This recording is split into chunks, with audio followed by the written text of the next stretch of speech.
and welcome to today's panel. My name is Ross Struss, and joining me today is alumni and former Hastings High running back coach and Hastings College football player, Mike Zimmerman. Mike, thanks for joining us today. Thank you.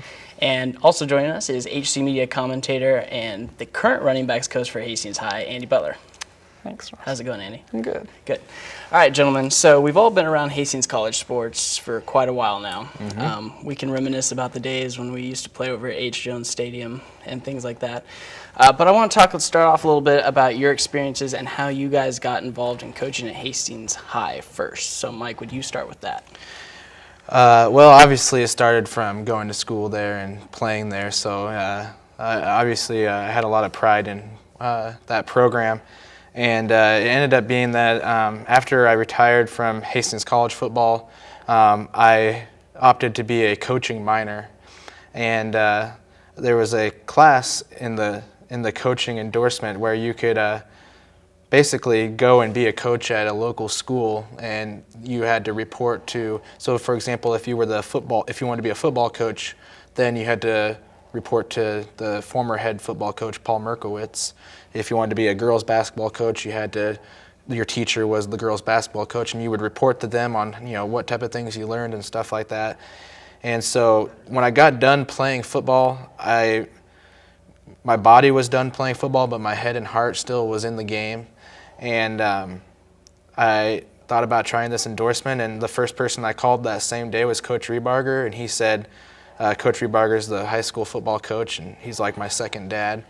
And he said, well, not only will we help you out with this class, but we'll go ahead and give you a job and pay for you. And it ended up being a 2-year thing, and it was a great experience. So. And Andy, you actually ended up taking Mike's position when you left. I did. So, but you are a coaching minor. So how did you end up getting that job? Well, I help out with high school stuff in the summertime and a few of those things. And I was actually deciding to play this year at Hastings College, and Coach Rebarger said they didn't have any ideas right now of the running back job, and asked me if I wanted it and kind of fulfill what Mike left behind, and I took it on the spot. The interesting thing is you were both running back coaches at Hastings High, but you both have college football background. Mike, you played for Hastings College. Andy, you played for Grinnell College before you transferred in. Yep. I'm going to start with you this time, Andy. How did your experiences at Grinnell, has that helped you as a coach?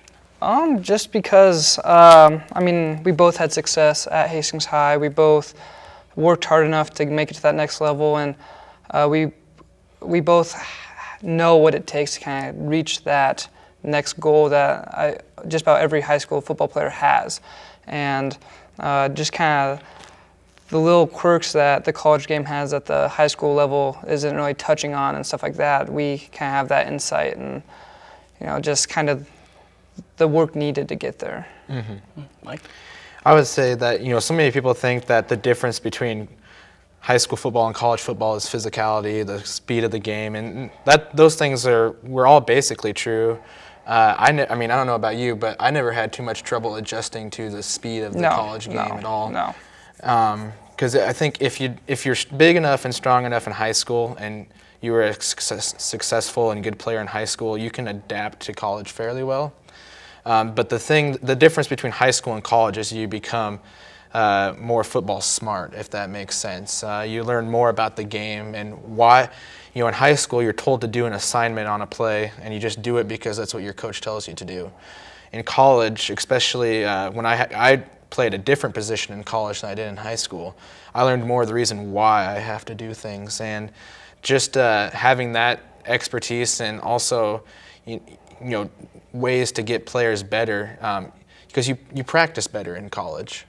In high school, you practice and you spend so much time preparing for your opponent, whereas in college you spend a lot more time, I thought, on specific drills and specific things to get you better. And I can remember as a college player being better at practice than I did in high school. And I think all that combined, like coaching is almost like a seamless transition from there.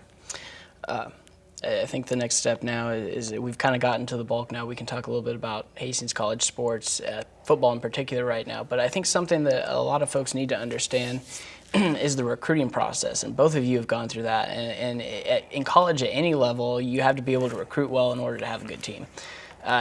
Andy, you played for an NCAA Division II team at Grinnell. How did the recruiting process work for you? And then Mike, after he's finished, if you wouldn't mind talking a little bit about if there were any differences for you being recruited to Hastings College. Okay, well, start off, there's so many regulations that they have to follow, and I'm not adept to talk about a lot of the legalities and stuff like that. But a lot of the times, emails, phone calls, they only get so many of those, so many hours to talk, whatever. And basically just kind of the persistence of the coach really wanting you to be there and stuff like that. And, and they ask for film, they ask for, your height, weight, stats, whatever, But other than that, though, basically, it seems like the more they call, the more they want, and the more they try and reach out to help you as an individual really helps in that progress. Yep. Mike, anything different for you? Well, it was different for me because, I got looked at by UNO and UNK, but not as on a serious basis as the NAIA schools here, such as obviously Hastings College and Peru State, and back then when it was called Midland Lutheran and Concordia and those types of schools. The difference in mine, though, was it was a little less formal because, if you have Hastings College recruiting you, it was kind of nice because that they were at all of our games, our home games since we played here, but I got my scholarship offer in a handwritten letter from the coach. It would have been Coach Harper. And so, that made a big deal to me because I was getting recruited by Peru State, and the coach called me almost weekly during classes in high school because I don't think he had any sense that, I'm a high school student, I'm going to classes full time, and you're calling me at 1:30 in the afternoon on a school day. I mean, I can't take, I would take his phone call, but I tell him, I'm sorry, I can't talk, I'm in class. But Hastings College, being recruited by them made it a lot different because it was all here, and never thought I'd go here, but it ended up being that way. So we're on the topic of football. Hastings College undefeated so far this year. Last year they went undefeated at home. I remember, and it's awkward because all three of us have been in the press box now. We've all worked for HC Media at this point. And I remember the days when we used to be in the stands cheering on the football team and playing at H. Jones Stadium, which I mentioned a little earlier. Is there ever that sense of disbelief that where we're at right now? And Mike, you're at the Tribune now, which is the professional realm. to be honest, I never thought about going to Hastings College, never playing for Hastings College football because I was not that much of a Hastings College football fan. I mean, I was always more of a Nebraska football fan.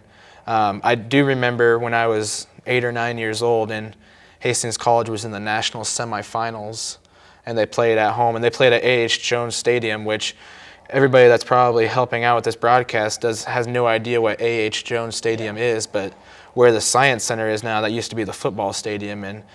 And you're right, we went there and played there a lot when we were growing up, and that was always the more intimidating place to play because it was an actual football field rather than, somebody's backyard. Yeah, but or in front of Alcott School. Yeah. Which that's our home base pretty much, yeah. Yeah, but I was going to say that I was kind of more in awe when I was a part of HC Media and I was going to Sioux City and things like that because for you and I at least, growing up, we were really big women's basketball fans when they were perennially the top team in the country. And they were extremely exciting to watch, and that was basically the only Hastings College sport I really got into when I was younger. So I think the only football game I went to was that one when I was 8 years old, and then the one I took my trip on. So I didn't. Were you with us for the game? I remember going to the last game at H. Jones Stadium, and Mark Bowick. I don't know if Mark Bowick played that year or not, but I think it was 98-99 was the last game. I think me and my dad went with your family. Yeah. And I remember afterwards, I grabbed a brick from the brick stadium and took it home.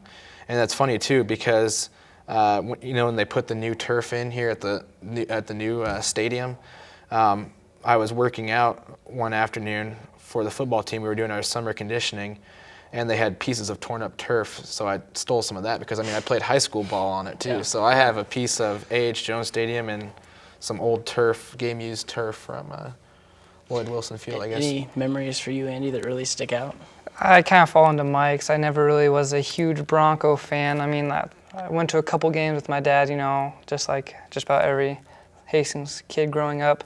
But yeah, definitely did not think I was going to be here. I wanted to get out, and unlike Mike, I didn't get a call from Merkowitz or Harper in high school, which was kind of interesting. But I've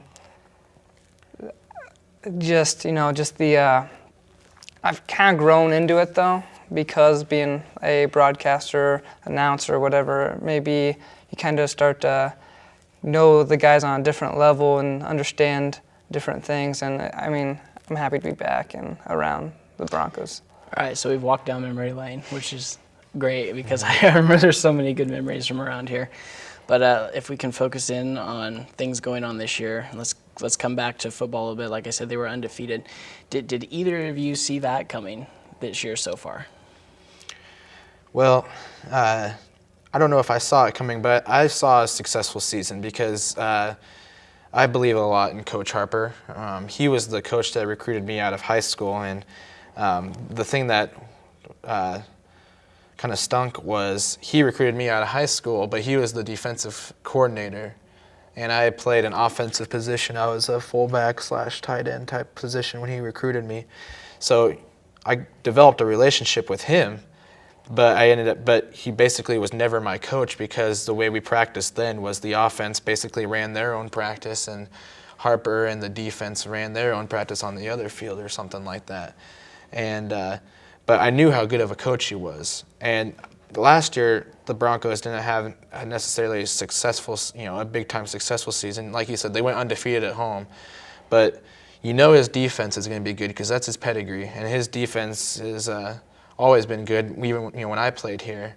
But the offense that they're setting in is an offense that I really like. Up-tempo, spreading things out. If I was a high school football player now this year, I don't think I would have been recruited into that offense because when I entered into Hastings College, we ran a pro set with 2 tight ends and that's why I was a fullback. In high school, I was pulling guard, and they liked the fact that I could do kickouts or leads or ISOs and things like that. And I wasn't very big. I was only like 215, so I don't think a 215-pound fullback would really be recruited into this offense this time around because it's all reliant on speed. But seeing how it's working, especially with Dostal at quarterback, is just he's a phenomenal quarterback, I think, and the receiving cores are doing well. And it's kind of surprising too that they lost their best, one of their better running backs, Dalton Seeley, I believe, to some type of an arrest or whatever the case is. But they seem to not be skipping a beat with Balach. And I played with Keenan when he was a freshman, and he transferred in from Colorado State as a sprinter. So you're getting somebody pretty fast. So yeah, it's working out well with the new changes on offense. Yep. Andy, anything to add on that? I mean, I like exactly what Mike was saying, how the defense was never going to be the problem. And kind of last year, it seemed like the offense was missing a beat sometimes here, but they'd be on and then missing a beat. It was just inconsistent. And just the way that offense is putting up points and always putting up points and not missing a beat. And it just seems like the growth of Dostal this year has just been really nice to see. And he kind of leads to success with that Bronco offense. Yeah. And I always argue, too, I don't think a lot of people realize what type of athlete we have in Dostal here at Hastings College. Because he was another guy that came in when I was still playing here.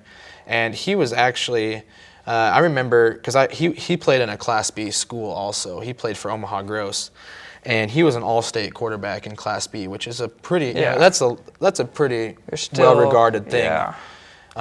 But he walked on to the University of Nebraska for the Huskers to be a quarterback. Very first day they put him at wide receiver because he was an athlete, and he, I guess from what he was telling me, he didn't really like that. But I mean, we have that. I mean, that's John Dostal is that caliber of quarterback. Like if things would have worked out differently, he could have been starting somewhere at Division I NCAA. I mean, he's not a very big guy, obviously, and that's probably what hurting him. But I mean, he's a very special quarterback to have at this level. And he was the NAIA National Player of the Week a couple weeks ago, and just what he can do. Not when he came in as a thrower, he was not that good of a thrower, I don't think. But he's definitely improved in that aspect. Definitely matured. I want to talk a little bit about soccer because I know the three of us have been on and off soccer fans. Not really. It's usually every 4 years when the World when Cup the World happens. Cup's going on, we seem to get involved with that, or it's English club league soccer kind of thing. But even when Hastings College was winning national titles, which was right before I came here when the men won a national title, and Andy, I don't think you were here yet. No, it was my freshman year. And so I didn't really get involved in soccer till I got here, and then to get here and find out we had such a good team. I mean, even this year, and what I think a lot of people are seeing as a little bit of an off year, you're still winning the GPAC. So, any thoughts on soccer? Well, I would say I can't comment too much on the girls' soccer because I don't really know. I mean, I've obviously have talked to Coach Hemans, Mark Hemans, quite a bit, but he's still so new that he hasn't really established an identity yet. But how I talked about, we have something special in Dostal at quarterback for the football team. We have a coach that's truly special in Chris Crank with the men's soccer team.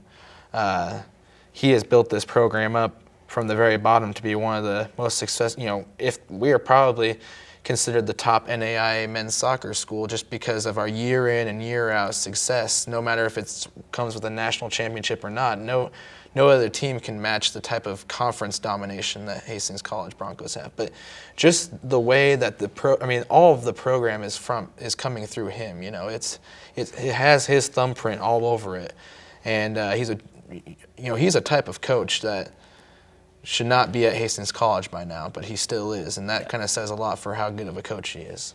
I think to add on to that, Andy, and you can speak a little bit about this, is that when you're shipping players out to the MLS left and right, even if it's minor league MLS teams, that's pretty impressive if you're shipping 2 or 3 of those out every year. Well, adding to that though, Chris Crank really focuses on the state of Nebraska. Yes, we get a couple of kids from the out of the countries like a lot of the NAIA schools, but they rely on that. Where Coach Crank really focuses on the Omaha, Lincoln, the Midwest schools. We got a couple kids from Hastings, a couple kids from Grand Island on it, a kid from Kearney. Really that whole Nebraska, showing them that we do have soccer talent here in Nebraska and going out and competing against schools who are based in California, Tennessee, where they're able to play soccer all year round and have the, just the talent pools to pull from, and we're doing it with, the little state of Nebraska talent that we have. Yeah. And the funny thing is too, is if you when the Hastings College men's soccer team and even the women's soccer team, they've got a good Nebraska and Colorado pipeline going. But the next time you go to cover a Hastings College soccer game and it's against for example, I don't know, somebody like Concordia, another Nebraska school. Look at their roster and then look at Hastings College roster. You got so many Nebraska kids wanting to come to Hastings College, whereas you've got so many, people from out of state or out of country going. That's all Concordia can get because when Nebraska kids want to play soccer, there's not an NCAA Division I soccer program. Well, I guess UNO maybe and Creighton, but only the elite. probably one of the best programs in the state is Hastings College. Yeah. And so other teams are trying to catch up with Hastings, and you can tell that the Nebraska kids want to come here. Yeah. Well, and just kind of adding on to that, I don't mean to go off topic a little too much, but Creighton is one of the top Division I men's soccer schools in the nation. So you have 2 and that's Nebraska. Omaha-based. Yeah, and that's Omaha-based. You have 2 Nebraska schools at the top of their leagues in soccer just about every year. Mm-hmm. Yeah. And speaking of having top teams in the nation right now, let's talk a little bit about volleyball because Nebraska, I don't know, they're still in the top 5, I think, right now. And then University of Nebraska? Yeah, number 3. Lincoln, yes. UNK finally just lost their first game this last week, and then Hastings College in the I think number 6 still in the nation. So volleyball team's really excelling. I think the one thing special about this volleyball team is I think they finally found the right coach because they've gone through 4 or 5 at this point. Did either of you go through coaching changes in your careers? Can you talk a little bit about that and how that affects a player? I did, but it wasn't just on a couple small, not like a head coaching change. Specifically in college, my freshman year, we had a graduate assistant who was a former player and just didn't have the same style, just nobody could really see eye to eye with him. Since he was a former player, he kind of, I don't know, he made himself out to be like he was the best. And I mean, that's fine. That's how he is. I can't judge him against him. But sophomore year in college, we got a new running backs coach, and we just practiced harder because we wanted to actually play for this guy. In high school, when I was an offensive and defensive lineman, we had a offensive line coach change, and the new one that came in really got our offensive line to. I mean, my senior year's offensive line had like 3,000 yards rushing and over 1,000 yards passing, and we run a triple option. And he made before the new lineman coach came in, I don't think we could have done that. And it's not so much about talent; it's just like we drew up a good scheme. You were only a sophomore. Yeah, but I mean, I had that offensive line coach as like the head JV coach, and the sophomore coach. And well, even when I was a freshman, I was playing with the upperclassmen, and he was around the young guys. He was around and just really kind of creating this whole unity among the offensive line and showing them the way we have to get it done. Well, yeah, and the thing is offensive line is a really tricky position. You've got so many different assignments, but it's always it's based on the play, obviously. But then you've got to account for how the defense is lining up. Yeah. And our offensive line knew our system and knew our calls and everything so perfectly that, for example, Cody Weber, he was a shot putter here. I was the guard, he was the center. He and I didn't even have to make calls. He would just give me a look, or he would just say you, or I would just say you, or something like that, and we knew what we were doing. It could have been a pull scheme, it could have been a down scheme, or something like that.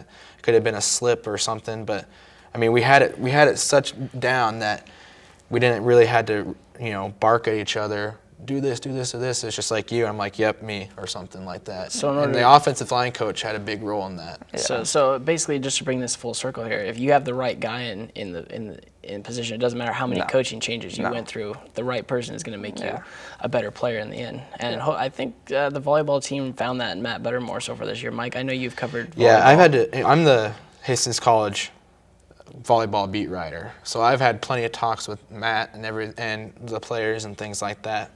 And something that was just missing wasn't so much having a coach that knew what he was doing, but just having stability. Yeah. These girls who are seniors now and are dominating as seniors, it's not that they weren't these good of players before, and Buttermore changed everything to make them better. They were good players, but they didn't have an offense developed yet, and they didn't have things set in place. There wasn't a stable atmosphere on the team. Even though, it's kind of stinks now because they're having a national championship caliber season this season with so many seniors, but these are all girls that have been playing for all 4 years. Yeah. And if they would have had some stability coming in, man, this team could have been really something special. For luckily, 3 years. Yeah, luckily it's coming together now. But Buttermore has pedigree. Obviously, the assistant coach, Laura Buttermore, formerly Laura Piatkowski, an All-American at Nebraska, so she knows her stuff. So not a discredit to what they are doing as coaches and what they're teaching, but just the fact that they plan to stay here now. They've bought a house here in town, so they've got that taken care of. So it sounds like, from what I have what he's told me, that they're going to stick around for a while, and I think the girls just appreciate stability, and that was something I wrote about in the preseason was. That's what the girls felt like was missing, and now when you have 5 coaches in 4 years or whatever the count was, it's really good to have one name in place for a while. So as we kind of wrap this up here, I have one last topic we need to look at. I want to look towards the future a little bit. We'll get to long term right at the end, but near term. Since we've been talking a little bit about coaching changes, let's talk a little bit. And Mike, you're going to be able to talk about this a little bit more because we were here when this happened. But Carrie Hofstetter taking over as the women's head basketball coach. How big is that for this team moving forward? You want me to go ahead? Yeah, go Sure. ahead. Yeah. Well, just yesterday they released the top 10 preseason polls in the GPAC, and for men's and women's basketball. And I was really surprised that women's basketball was maybe 5th or 6th coming in, voted by the coaches. I don't think people realize what Hastings College could do this season. Hofstadter is a product of Tony Hobson. And if you don't know, Tony Hobson was the national championship coach here for years. Yeah. And Ross, you and I grew up watching those teams. They were not a stellar offensive team, but they were a defensive juggernaut. It was unbelievable what type of defense they ran. Not so much the type of defense they ran, but how it was so. I mean, it was more intense than what I've seen on like NCAA March Madness sometimes. I mean, I'm that serious. Oh yeah. There was I remember like Katie Dent. She was like 5'5", and she was the leading rebounder in the country. I mean, if that just tells you what type of players, how he had them playing, that tells you a lot. And that kind of goes back. Sorry to interrupt, but the right coach in the right place. I mean. They respected him, and they all played well and had great success because they're going all out for him. Mm-hmm. And, you're not going to get a whole bunch of juggernaut-type players here.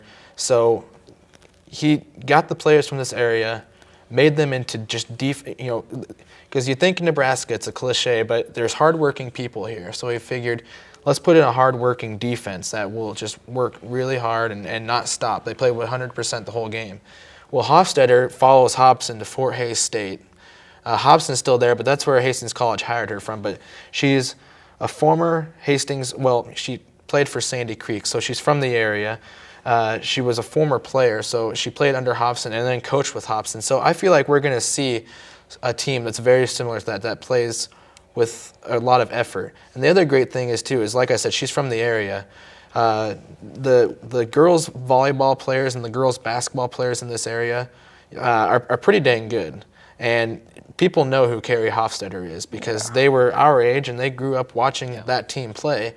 And so she'll be able to get these good players from this area. And they already have. They got a girl named Haley Giebers from Superior who's one of the top scorers, and she's a taller girl.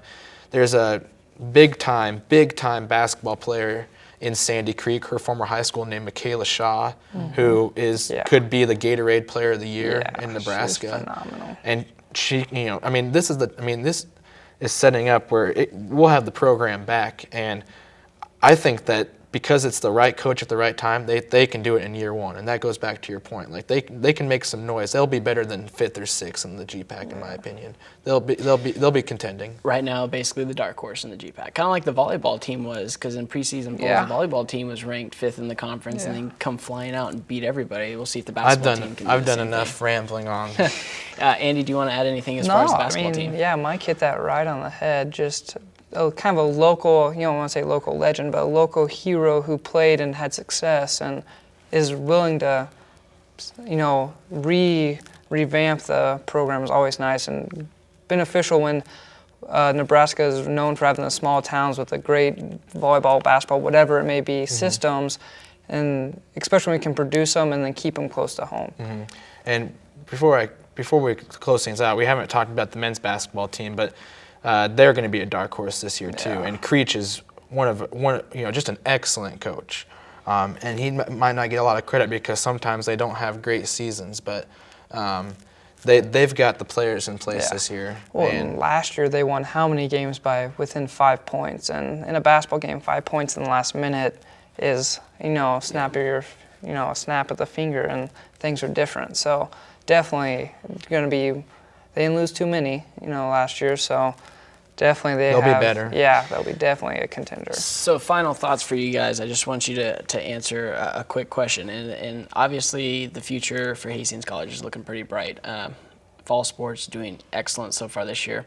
But, with any team, with any college, you're going to have up and downs in different sports through the years. That's just the recruiting cycle. That's how it goes. But just looking to the future, do you see national titles in the future for Hastings College? Near future or even in the long run? Well, you can't say no against it. Yeah, I mean, it's not, because Hastings College has done that in the past, at least in women's basketball, but the other sports are getting there. But you can't necessarily judge everything on if it's a national No. championship. I mean, we didn't have a national championship track team, but we had an Olympic level athlete on our Yeah. track team. It's like when I had a conversation at work today. There's a kid from Texas that is interested in coming to Hastings College, and he plays at a pretty high, like 4A or 5A school in Texas, and he's a dual threat quarterback. His family doesn't want him to go to a big school, and he doesn't want to go to a big school, so they're looking NAIA.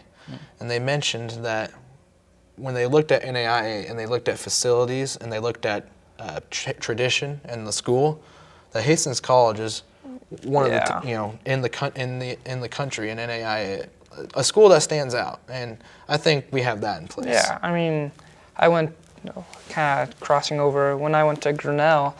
They had tons of money, and Hastings College kind of angles himself to act a lot like Grinnell with the academics, with the facilities and stuff like that.